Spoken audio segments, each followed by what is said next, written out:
অনেক দিনের একটা ইচ্ছা পূরণ করার জন্য আজকে আমি আর দিদি বেরিয়ে পড়েছি। সেটা হচ্ছে ট্রামে ফটোশ্যুট করা।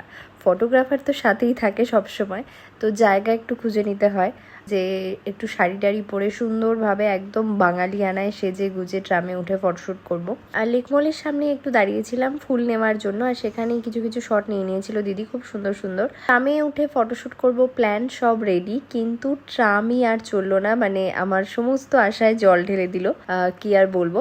যাই হোক, ব্যাড লাক। মানে আমি যখন ট্রামে বারবার জিজ্ঞেস করছিলাম যে কখন ছাড়বে, ওনারাও বলছিলেন যে ব্যাড লাক। যা তো ফেরার কথা ছিল ট্রামে করে, আর না ফিরতে পেরে আমরা অটো করেই আবার ফিরে যাচ্ছি গড়িয়াহাটের দিকে। প্রথমে কালীঘাটের অটোয় উঠে চলে গেছিলাম কালীঘাটে, তারপর গড়িয়াহাটে নেমে দিদি একটু বললো ফুচকা খাবে, অনেকদিন খায় না, সেই জন্য আমি আর খাইনি, তো ওরই ভিডিও বানাচ্ছিলাম।